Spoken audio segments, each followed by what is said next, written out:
இன்னைக்கு எதை பத்தி பார்க்க போறோம்னா, வீட்ல பிரியாணி செய்யற கமர்ஷியல் அடுப்பு, ஹை பிரஷர் ஸ்டவ் அதை தான் சர்வீஸ் பண்றது எப்படின்னு பார்க்க போறோம். இதை பார்க்கறதுக்கு முன்னாடி நம்ம சேஃப்டி ரொம்ப முக்கியம். ஓப்பன் ஸ்பேஸ்ல வச்சு தான் இது வேலை பார்க்கணும். இன்னொன்று எளிதில் தீப்பிடிக்கக்கூடிய விளக்கோ லைட்டோ எதுவும் பக்கத்தில் இல்லைன்றதை கன்ஃபார்ம் பண்ணிக்கிறணும். நம்ம சேஃப்டி ரொம்ப ரொம்ப முக்கியம். அதுக்காக வாங்க எப்படி சர்வீஸ் பண்ணலாம்னு பார்க்கலாம். வெல்கம் டெக் மதுரை மூர்த்தி.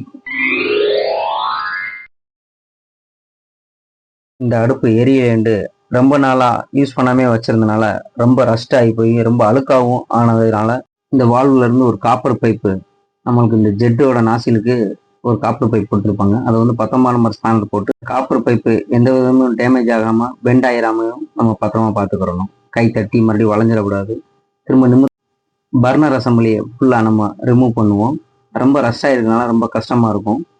அதுக்கு நீங்கள் ஸ்ப்ரே அப்ளை பண்ணி அதை ரிமூவ் பண்ணலாம். கொஞ்ச நேரம் மண்ணெண்ணெயிலையோ தின்னூர்லையோ ஊற வச்சு கொஞ்ச நேரத்தில் கழட்டினோமா ரிமூவ் ஆகி வந்துடும். இதில் மேலே எங்கேயும் செக் நட்டு மாதிரி ஒன்று கொடுத்துருப்பாங்க. அந்த நட்டு ரொம்ப ரஸ்ட் ஆகி போயிருக்கனால நம்மளால் கழட்டுறது ரொம்ப கஷ்டமாக இருந்துச்சு.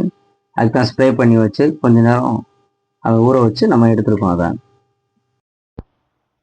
இந்த நட்டு மேலேயும் கீழேயும் பார்த்தீங்கன்னா ஒரு செக் நட்டு மாதிரி கொடுத்துருப்பாங்க. அது வந்து என்னென்னா பர்னரோட ஹைட்டை ஏற்றி இறக்கிக்கலாம்.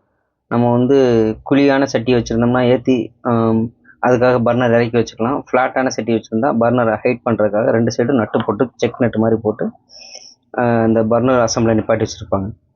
இந்த பர்னர் அசம்பிளி ரொம்ப ரஸ்டாக பண்ணாலும் ரொம்ப டைட்டாக இருக்கும், இல்லைன்னா ரொம்ப ஃப்ரீயாக தான் வரும். பாட்டத்தில் பார்த்தீங்கன்னா இந்த பித்தாளையில் ஒரு காப்பர் பைப் கனெக்ஷன் பண்ணுறதுக்கு கீழே ஜெட்டு அசம்பிளி எல்லாம் அதில் தான் இருக்கும். அதை வந்து இந்த மாதிரி சென்ட்ரல் ஹோல்ஸில் ஸ்க்ரூ ட்ரைவர் ஏதாவது வச்சு மேலே ஸ்பேனர், கரெக்டான ஸ்பேனர் இருந்தால் பண்ணுங்கள், இல்லைன்னா நம்ம அட்ஜஸ்டபிள் ஸ்பேனரை போட்டு கழட்டினோம்னா மேலே வந்துடும். நார்மல் த்ரெட்டு பொசிஷனில் கழட்டினோம்னா வந்துடும்.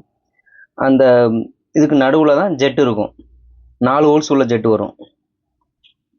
ஒவ்வொரு பர்னருக்கு தகுந்த மாதிரி ஜெட் நம்பர் மாறும். இதில் வந்து கண்டிப்பான முறையில் நம்ம சமைக்கிற டஸ்ட்டு, மேலே சாதம் சிந்தின சாதம் எல்லாமே அந்த டஸ்ட்டில் பர்னரில் வந்து அடைச்சிருக்கும். அதை கொஞ்சம் நேரம் நம்ம தின்னர்லேயோ இல்லைன்னா மண்ணெண்ணையிலையோ கொஞ்சம் நேரம் ஊற வச்சு க்ளீன் பண்ணணும் கண்டிப்பாக. அதே மாதிரி இந்த ஜெட்டு உட்காரக்கிற கப்பில் கண்டிப்பான முறையில் சிலிண்டர்லேருந்து வர்ற ஆயில் ஃபுல்லாக அதில் ஸ்டோர் ஆகி நிற்கும். எப்படி இதில் ஆயில் வரும்னு கேட்பீங்க. ஆனால் சிலிண்டரில் ஹை ப்ரெஷரில் வரும்போது ஆயிலும் மிக்ஸ் ஆகி தான் வரும். கண்டிப்பான முறையில் உங்களுக்கு வந்து அந்த டியூப்பில் எல்லாத்துலேயுமே அந்த ஆயில் இருக்கும். ரொம்ப நாள் யூஸ் பண்ணி சர்வீஸ் பண்ணாமல் இருக்கிற அடுப்பில் நிறையாவே ஆயில் பார்க்கலாம். கண்டிப்பான முறையில் இந்த கப்பில் ஆயில் நிறையா ஸ்டோர் ஆகி நிற்கும். அதை கண்டிப்பாக க்ளீன் பண்ணணும். இதை க்ளீன் பண்ணோம்னா அந்த எல்லோ ஃப்ளேம் வரதெல்லாம் கொஞ்சம் அரெஸ்ட் ஆகும். அதுக்காக கொஞ்சம் பெட்ரோல் வாஷ் பண்ணி கொஞ்சம் க்ளீன் பண்ணணும் டீப்பாக. அந்த பைப்பில் வந்து ஒட்டடை தான் இருக்கும். ஒட்டடை சும்மா சிந்தின, நம்ம சமைக்கும்போது சிந்தின சாதம் இந்த மாதிரி ஏதாவது டஸ்ட்டு தான் இருக்கும். நீங்கள் நார்மலாக க்ளீன் பண்ணாலே போதும். இதில் வந்து டஸ்ட்டு எது இருந்துச்சுன்னா எல்லோ ஃப்ளேம் இருக்கும். அதனால் இதையும் க்ளீன் பண்ணணும். கீழே வந்து ஒரு அலுமினியத்தில் ஒரு புனல் மாதிரி இருக்கும். அது வந்து ஏர் மிக்சிங் பண்ணுறது. இதை நார்மலாக க்ளீன் பண்ணாலே போதும். இது வந்து உங்களுக்கு எல்லோ ஃப்ளேம் ஆகிறத கொஞ்சம் கம்மி பண்ணும்.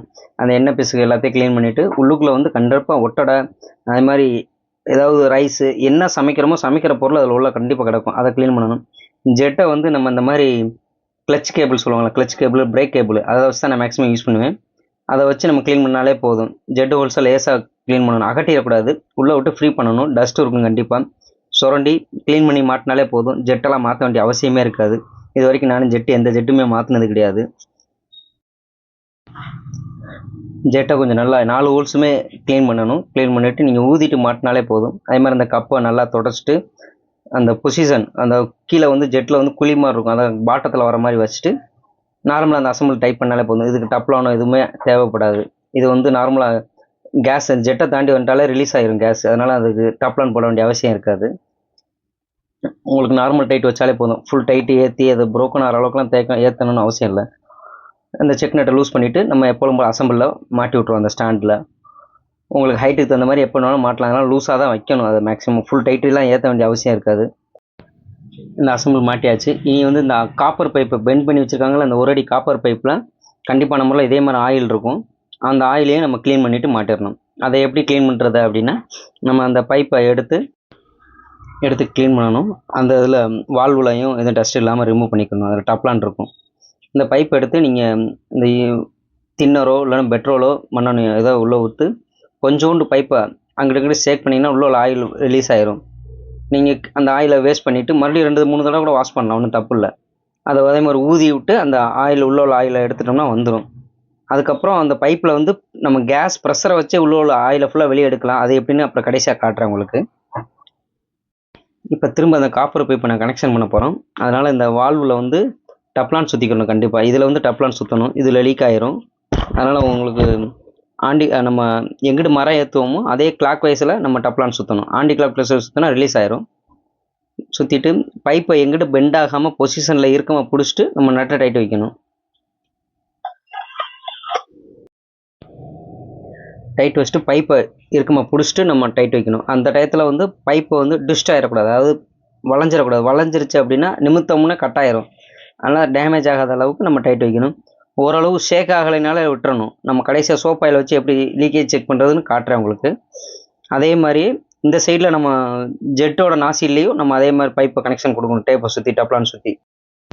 அதுக்கு முன்னாடி இந்த காப்பர் பைப்பில் உள்ள நம்ம ஆயில் ஊற்றணும்ல, அந்த உள்ள ஆயிலை எடுக்கிறதுக்காக நம்ம கேஸ் கனெக்ஷன் கொடுத்து அந்த ஆயிலை நம்ம ரிமூவ் பண்ணணும். அதுக்கு பார்த்திங்கன்னா இது ரொம்ப நாள் யூஸ் பண்ணாததுனால இந்த ரெகுலேட்டரும் ரொம்ப ப்ராப்ளமாக இருக்குது. அந்த ரெகுலேட்டரில் நம்ம அது கரெக்டான லாக் ரிலீஸ் ஆகலை. நம்ம ஆயில் ஊற்றி ஃப்ரீ பண்ணி பார்க்குறோம். இந்த மாதிரி அந்த 4-5 பால்ரஸ் இருக்கும், பால்ரஸில் மட்டும் ஆயிலை ஊற்றி ஃப்ரீ பண்ணால் ஃப்ரீ ஆயிரும். ஃப்ரீ பண்ணி பார்க்குறேன், ட்ரை பண்ணி பார்ப்போம். ஒர்க் ஆயிடுச்சுன்னா ஒர்க் பண்ண வச்சிடலாம். மொத்தம் ட்ரை பண்ணுறேன். உங்களுக்கு பார்த்தீங்கன்னா இது ரொம்ப ரஸ்ட்டாக போயிருக்கனால ரொம்ப ஜாம் ஆகிருக்கும். இந்த மாதிரி ஷேக் பண்ணதுனால ஓரளவு ஃப்ரீ ஆயிரும். எப்போவுமே இதில் ஆயில் பசை இருக்கணும், இல்லைன்னா உங்களுக்கு வந்து அந்த சிலிண்டரில் லாக் பண்ணாலும் உங்களுக்கு டைட்டாக இருக்கும். இந்த நாபு உடையிறதுக்கு காரணமும் இதாக தான் இருக்கும்.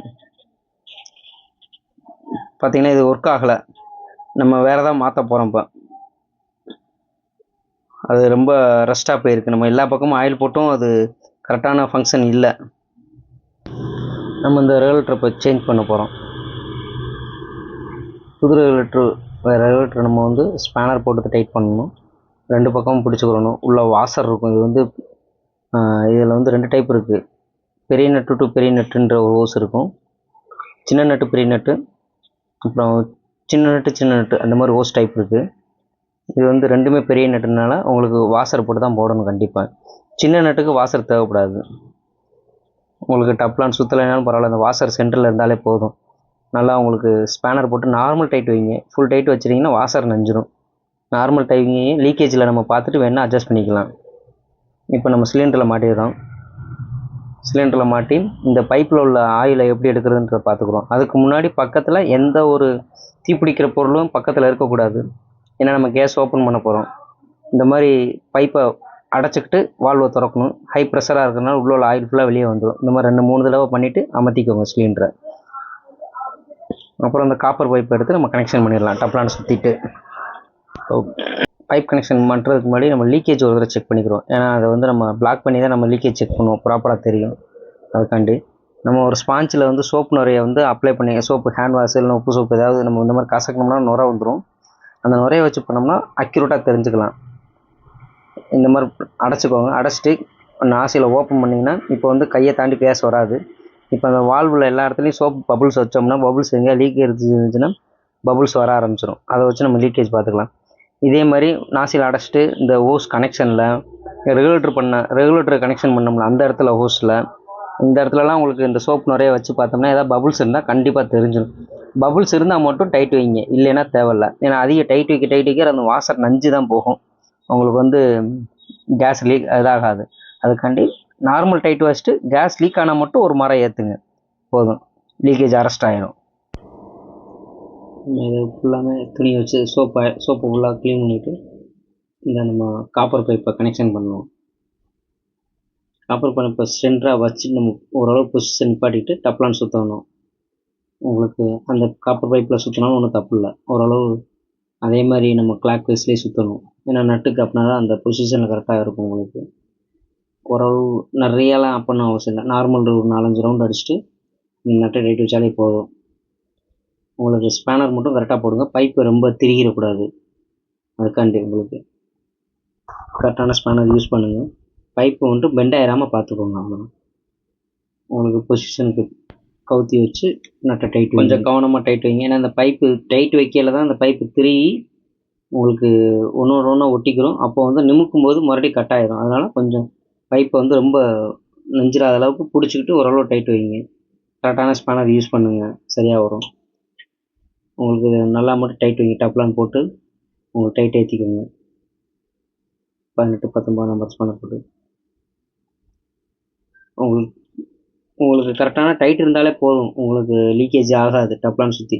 நம்ம இதுக்கப்புறம் இதில் லீக்கேஜ் பார்க்கணுன்றது அவசியம் கிடையாது. என்னென்னா இதை தாண்டினாலே கேஸ் வந்து நேராக ஜெட்டுக்கு போயிடும். அதெல்லாம் உங்களுக்கு நார்மல் டைட்டு, ரொம்ப லூஸ் இல்லாமல் டைட் இல்லாமல் செக் பண்ணணும். அடுத்து பர்னர் மாற்ற போகிறோம். பர்னர் பார்த்தீங்கன்னா ஏற்கனவே இருந்தது வந்து வலை டைப்பு. இது வந்து பர்னர் வந்து நம்ம இந்த நார்மல் பர்னர் டைப்பு. உங்களுக்கு புதுசு மாற்றிருக்கும். இப்போ உங்களுக்கு அதுக்கப்புறம் நம்ம எரிச்சு பார்க்கணும், பற்ற வச்சு பார்க்க போகிறோம். பற்ற வைக்கும்போது லைட்ரோ தீப்பெட்டி வச்சு பற்ற வைங்க. உங்களுக்கு ஃப்ளேம் நல்லா இருக்குது. பர்னரில் எதுவும் எல்லோ ஃப்ளேமும் எதுவும் ஆகலை. இந்த சென்டரில் வந்து ஏர் மிக்ஸ் ஆகிற இடத்துல கிளாம்பு போட்டோம் அப்படின்னா அந்த எல்லோ ஃப்ளேம் அரெஸ்ட் ஆகுது. அதே மாதிரி ஃபயர் வந்து இந்த உங்களுக்கு கண்ணெறிகிற மாதிரி ஃபயர் வர்றது, அதுக்காக இந்த கிளாம்ப் போடுவாங்க. அதுக்கு தான் வச்சு பார்த்தா எல்லோ கலரில் தெரியும் உங்களுக்கு. பர்னர் உங்களுக்கு நல்லா ஃப்ளேமில் இருக்குது. இந்த மாதிரி நீங்கள் செக் பண்ணிவிட்டு ஆஃப் பண்ணிக்கலாம், ஒன்றும் பிரச்சனை இல்லை. தேங்க்ஸ் ஃபார் வாட்சிங். சப்ஸ்கிரைப் பண்ணுங்கள், ஷேர் பண்ணுங்கள், லைக் பண்ணுங்கள்.